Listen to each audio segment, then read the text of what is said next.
Good morning, this is Paul, and thanks for checking out our raised garden bed. And here is an update on the soil drama. So basically, this thing has had stunted growth compared to everything else in the collection. And it has different varieties, which is not a concern right now. I mean, maybe in time, but there is plenty of volume and all the roots can leave and go into the native soil below. There's just some gopher wire at the base. So anyways, for some reason, everything is stunted in here, and the pH was increased over 8.5 and went off the scale that I have. So I've been working with Vermistera for the past 6 weeks on ways to decrease the pH and increase the growth. And I did notice that the color did improve right away. They were more yellow.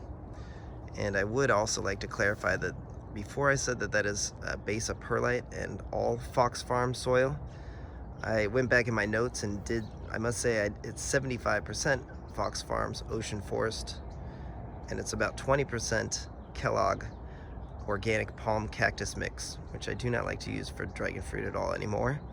But back then, when I was new to this, that's what I used. And I also did apply 5% of composted chicken manure, which does add a lot of nitrogen early into the soil early on, but in time, it's not the best way to add nitrogen to your soil. But anyways, Vermistera has been helping me for the past 6 weeks, and you can see there is some new growth here on this Delight. Looks a lot happier.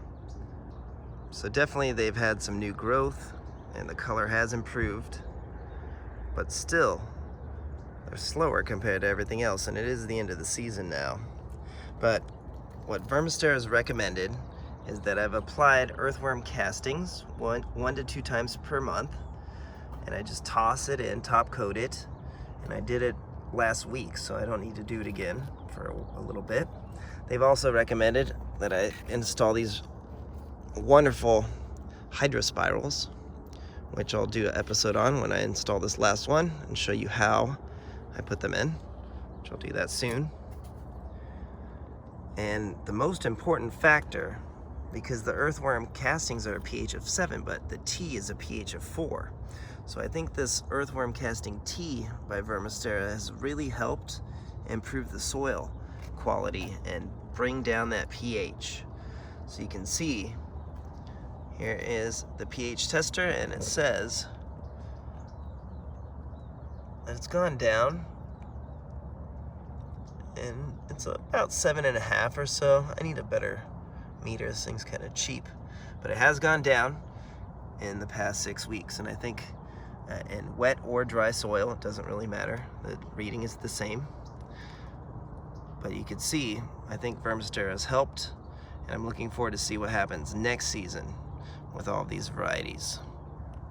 Now, I did also want to mention that if you use Bloom or other fertilizers, I've talked to Vermistera, and they recommend that the tea, it works great with those fertilizers. You just need to use 50 to 70% less tea, because it's going to increase the rate of breakdown for the nutrients. So in other words, the nutrients will break down in the soil quicker with Bloom and Vermistera. You just need to use less of the tea. Now, what I really think is happening to this raised garden bed is the pH is increased because it's a carbon versus nitrogen issue.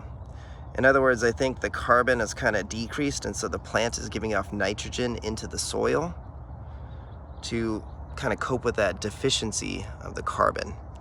So we'll see what happens. I'm just going to continue this for a little bit longer this season, but it is approaching winter in Southern California, so I'm going to just let the plants be and turn off the drip. That's usually what I do. All right, give us a like and a subscribe. We'll keep them coming. Have a great day.